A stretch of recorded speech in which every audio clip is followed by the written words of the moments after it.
आतंक का डूब मरो, डूब मरो। क्षेत्रीय विधायक शर्म करो, शर्म करो, शर्म करो। क्षेत्रीय विधायक शर्म करो, शर्म करो, शर्म करो। दोस्तों, क्या पहाड़ में जिंदगी की कीमत इतनी सस्ती हो गई कि एक गर्भवती महिला घंटों अस्पताल में इंतजार करती रही और फिर रेफर होने के बाद रास्ते में ही दम तोड़ दे। चमोली के थराली सीएससी कांड को लेकर अब खूब शोर मच रहा है। जनता सड़क पर प्रदर्शन कर रही है और यहां स्वास्थ्य महकमे के बड़े अधिकारियों से लेकर सियासी दलों को भी घेरा जा रहा है। विधायक के खिलाफ भी मुर्दाबाद के नारे लगने शुरू हो चुके हैं। यह घटना सिर्फ एक हादसा नहीं, एक खबर नहीं, बल्कि स्वास्थ्य व्यवस्था पर खड़े कई गंभीर सवालों की कहानी बन चुका है। महिला के इस दुनिया से चले जाने के बाद लोगों का गुस्सा फूट पड़ा है। सड़क पर उतरे ग्रामीणों ने स्वास्थ्य विभाग के खिलाफ ऐसा मोर्चा खोला, जवाबदेही की मांग तेज हुई। आखिर कब तक बदहाल स्वास्थ्य सेवाओं की कीमत पहाड़ की माताएं बहनें अपनी जान देकर चुकाती रहेंगी और जिम्मेदार किसे माना जाए? हालांकि इस जिम्मेदारी को लेकर मैंने एक खबर पहले बनाई थी, आपको दिखाई थी, लेकिन उसके बाद कुछ नए वीडियोस, कुछ नए बयान, कुछ नया विरोध प्रदर्शन, सवाल फिर सामने आ रहे हैं। और सामने यह भी आ रहा है कि इस पूरे घटनाक्रम पर अभी तक किसी की जवाबदेही तय नहीं की गई है, चाहे वो बड़ा सा बड़ा अधिकारी हो या छोटे से छोटा अधिकारी जो उस लेबर रूम में था जहां पर वो महिला प्रसव पीड़ा से तड़प रही थी। खबर देखिए। नमस्कार, पहला मैं पंकज रौतेला, आप देख रहे हैं अपना उत्तराखंड न्यूज।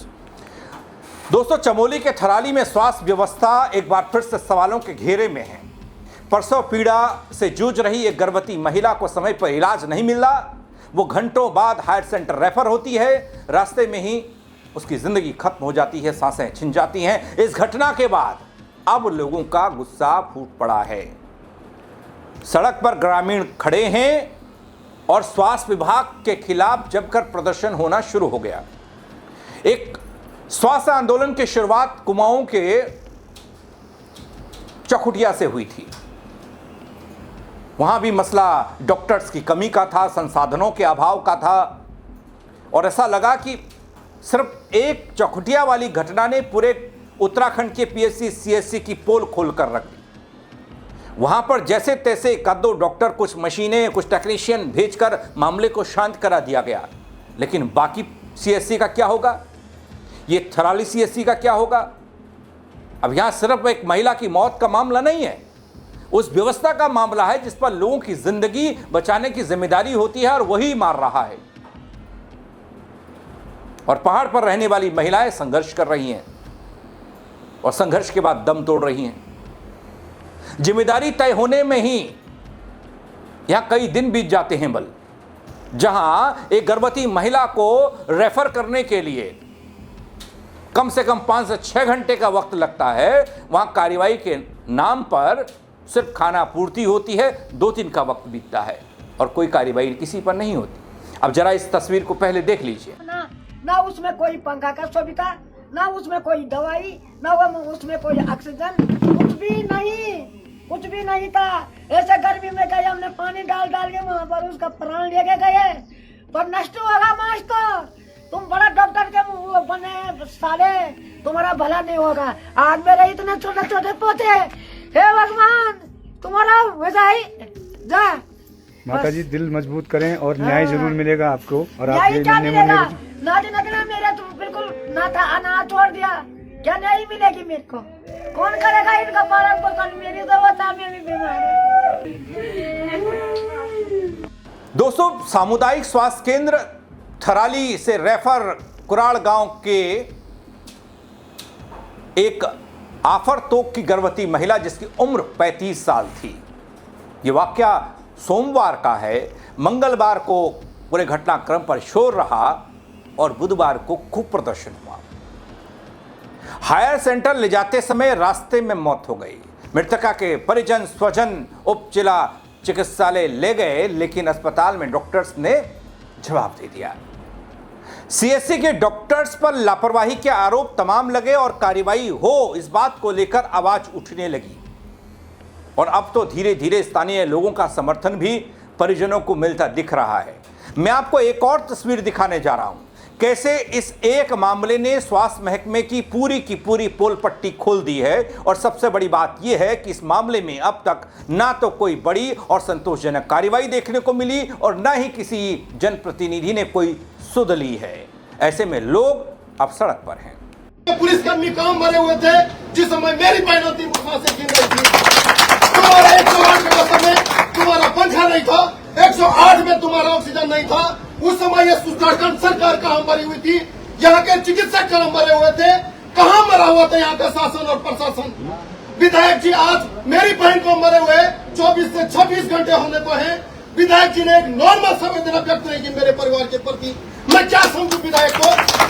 किस मोह से मैं विधायक का शुक्रिया अदा करूं कि तुमने मेरे क्षेत्र का विकास किया है। डूब मरो, डूब मरो, डूब मरो। क्षेत्रीय विधायक शर्म करो, शर्म करो, शर्म करो। क्षेत्रीय विधायक शर्म करो, शर्म करो, शर्म करो। जब तक मेरी बहन को न्याय नहीं मिलेगा, कोई साथ दे न दे, लेकिन मैं यहाँ से नहीं हटूंगा। शासन आए, प्रशासन आए, मुझे जवाबदेही चाहिए। दोस्तों, जान गंवाने वाली महिला के परिजन अब स्थानीय लोगों का साथ पा रहे हैं, उन्हें हौसला मिल रहा है, लेकिन वो सवाल कर रहे हैं, ऐसे सिस्टम के खिलाफ सवाल कर रहे हैं जिस सिस्टम पर ऐसा लगता है कि जंग लग चुकी है और वो साफ होते नहीं हो रही। सभी मिलकर एक साथ आवाज उठा रहे हैं कि भैया इसे सही करिए, साफ करिए, इस व्यवस्था को सुधारिए जो जानलेवा बन चुकी है। कि इस घटना का जवाबदेह कौन है? क्यों उन्होंने 5 घंटे तक मेरी बहन को यहाँ रोका? 8 बजे जब मेरी बहन यहाँ आ गई, 9 बजे तुम्हारा पर्चा कट गया, 11 बजे तक वो चिकित्सक कहाँ मरा हुआ था जो कि यहाँ जांच करने के लिए नहीं आया? 11 बजे जब उसने प्राथमिक जांच की तो उसके बाद उसने 2-3 बजे तक यहाँ क्यों रोका? क्या कारण था? और घटनाओं के लिए रेफर सेंटर, लेकिन मेरी बहन के लिए ये मौत का सेंटर बना। इस चिकित्सालय में मेरी बहन की मौत हुई है, कोई नहीं है जवाबदार। ये चिकित्सालय मेरी बहन की मौत का जवाबदार है। एफआईआर अगर दर्ज होगी तो मैं प्राइवेट तौर पे दर्ज करूंगा, चिकित्सालय के तौर पे नहीं। चिकित्सालय तौर पर अगर एफआईआर होगी तो कल के दिन इसको यहाँ से कहीं और रख देगा और वहां भी किसी की बहन को मार देगा। मैं चाहता हूँ इसके प्रति स्पेशल प्राइवेट तौर पर एफआईआर होनी चाहिए ताकि ये जवाबदेह रहे कि आखिर उन्होंने 5 घंटे तक मेरी बहन को क्यों रोका। संवेदना व्यक्त करने का समय है। मैं उस विधायक को पूछता, कहाँ है वो विधायक? कहाँ है बड़े बड़े वो नेता जो आह्वान करते हैं, आश्वासन देते हैं? एक यहाँ अल्ट्रासाउंड व्यवस्था नहीं है, कहाँ जाना पड़ रहा है? आखिर जो हमारी बहन के साथ हुआ ये किसी की बहन के साथ ना हो। इसी शब्दों के साथ मैं कहना चाहता हूँ, राजनीति तो हमें आती नहीं है, लेकिन हक से लड़ना हमें जरूर आता है और हम अपने हक के लिए जरूर लड़ेंगे। ज्यादा शब्द मैं क्या कहूँ, मैं तो खुद लाचार हूँ, बेबस हूँ, मैं बहन खोया हूँ। भगवान करे किसी की बहन इस दर्द से न मरे, ज्यादा नहीं कह सकता। दोस्तों, परिजनों का आरोप है कि प्रारंभिक जांच के बाद ही महिला को अस्पताल में डिलीवरी कराने की बजाय कुछ समय तक इंतजार कराया गया। कुछ समय का मतलब यह है कि 5 से 6 घंटा बाद में अस्पताल के डॉक्टर्स स्टाफ ने कहा कि यहाँ तो कोई गायनो ही नहीं है, गायनोलॉजिस्ट नहीं है, स्त्री रोग विशेषज्ञ, यह हवाला दिया गया और फिर महिला को कर्णप्रयाग हायर सेंटर के लिए रेफर किया गया। दोस्तों, रेफर किए जाने के बाद की स्थिति और वो वीडियो भी मैंने आपको दिखाया। महिला को 108 से कर्णप्रयाग ले जाया जा रहा था, लेकिन रास्ते में ही नारायणबगड़ क्षेत्र के बगोली के पास सरिता देवी, जिनकी उम्र थी 35 साल, वो दुनिया को छोड़ गई। गर्भ में पल रहा बच्चा भी चल बसा। दोस्तों, परिजनों का यह आरोप कि जिस दौरान एम्बुलेंस में गर्भवती को बैठाया गया, ले जाया गया, ऑक्सीजन सिलेंडर और पंखे की सुविधा तक नहीं थी, जिससे स्थिति और गंभीर हुई। अस्पताल तो बदहाल ही हैं, 108 जैसी सेवाएं भी, एम्बुलेंस भी दम तोड़ रही हैं, तो फिर कैसी व्यवस्था साहब? कर्णप्रयाग अस्पताल पहुंचने पर डॉक्टर्स ने महिला को लेकर जवाब दे दिया। परिवार में मातम छा गया। परिजनों का रो रो कर बुरा हाल है और स्वास्थ्य विभाग पर लापरवाही का आरोप तमाम है। कार्रवाई की मांग हो रही है। ये देख सकते हैं, इनकी व्यवस्था ये है। हराली से 4 घंटा पहले इन्होंने हमको रेफर कर दिया था। 4 घंटा के बाद बोले कि 8 बजे हम हॉस्पिटल में आ गए थे। देखो आप लोग इनकी क्या स्थिति है, ना यहाँ कोई पंखे लगे हैं, ना यहाँ कोई कुछ लगे हुए हैं। इस स्थिति में थराली जो हॉस्पिटल है वहाँ डॉक्टरों ने साफ इनकार कर दिया कि हम डिलीवरी नहीं कर सके। तो क्या ये हॉस्पिटल में क्या ये कोई डॉक्टर नहीं है क्या ढंग के? सुबह से 4 घंटे 5 घंटे पहले इन्होंने हमको वहाँ पे बिठा रखा था, अभी ये भी फायर कर रहे हैं। इसकी जिम्मेवारी कौन लेगा?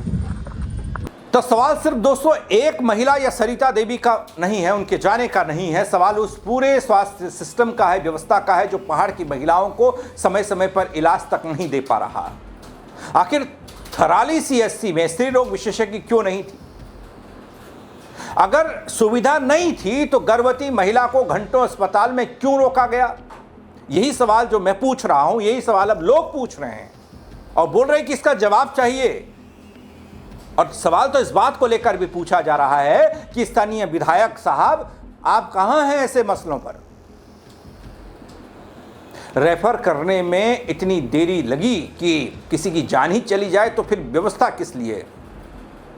एम्बुलेंस में सुविधाएं नहीं तो फिर एम्बुलेंस किस लिए? अब इसकी जिम्मेदारी किसकी है?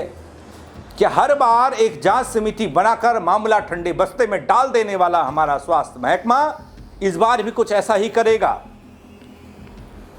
लापरवाही तय करने में देरी और जिम्मेदारी तय करने में बेहद लापरवाही होती है। जिम्मेदार अधिकारियों और कर्मचारियों पर ठोस कार्रवाई कब होगी? बल सवाल, क्या पहाड़ की माताओं बहनों की जान की कीमत सिर्फ एक जांच और कुछ आश्वासनों तक सीमित रह गई, जो इससे पहले हमने कई घटनाओं में देखी और आज भी देख रहे हैं, जब सरिता देवी अपने 2 मासूम बच्चों को छोड़कर इस दुनिया से चली गई समय पर इलाज नहीं मिलने की वजह से?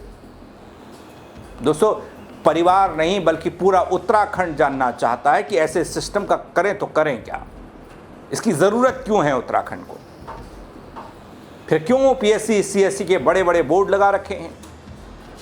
उसमें प्रचार के नाम पर स्वास्थ्य मंत्री का फोटो, फलाने का फोटो लगाकर ये गर्भवती महिलाओं के लिए ये योजना, ये सब योजनाएं छोड़िए, पहले जान बचाइए। दोस्तों, ऐसी कई घटनाएं हमने देखी हैं। ऐसे कई अस्पताल आपके इर्द गिर्द सीएससी पीएससी और छोटे अस्पताल, बड़े अस्पताल होंगे, हाँ, निजी अस्पतालों को छोड़कर, जहां पर पैसा लगता है वहां व्यवस्थाएं बढ़िया मिलती हैं, लेकिन पहाड़ में तो वो भी नहीं है। इन व्यवस्थाओं को लेकर और इस नए हंगामे पर, नए सवालों पर आप क्या कहेंगे? अपनी राय कमेंट के जरिए जरूर दीजिएगा। दोस्तों, शेयर करिएगा ताकि और लोग भी अपनी राय दे पाएं कि सिस्टम का करें तो करें क्या? यहाँ स्थिति सुधरती क्यों नहीं? यहाँ मंत्री बदल जाते हैं, यहाँ पर कई अधिकारियों को बदल दिया जाता है, व्यवस्था परिवर्तन की बात आती है तो फिर ये महिलाओं की जिंदगी क्यों काल के गाल में समा रही है? दोस्तों, फेसबुक पर देख रहे हैं, फॉलो जरूर कर लीजिएगा। यूट्यूब पर देख रहे हैं, सब्सक्राइब नहीं किया है तो वो भी कर दीजिएगा। मेरे साथ जुड़ने के लिए आप सबका बहुत शुक्रिया। जय उत्तराखंड। डूब मरो। डूब मरो।